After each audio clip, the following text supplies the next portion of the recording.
Now, if you are using a router that is several years old, it could pose a security risk. New research finds that hackers could take control of your device thanks to security flaws and weak default passwords.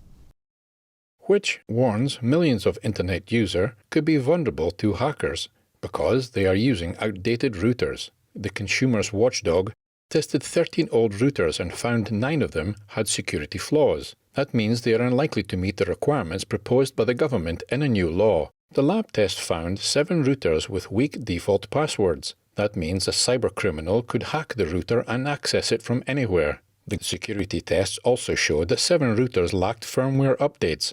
These updates are vital for both security and performance. Which also found that the EE Brightbox 2 has a local network vulnerability issue. This could give a hacker full control of the device, which estimates 7.5 million people could be affected by the risks. Among them, 6 million people could be using routers that have not been updated since 2018 or earlier. 4 old routers passed the security test and most of them are from BT.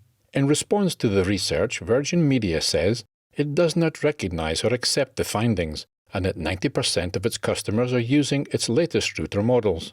The BT Group, which also owns EE, says all of its routers are constantly monitored for possible security threats and updated when needed.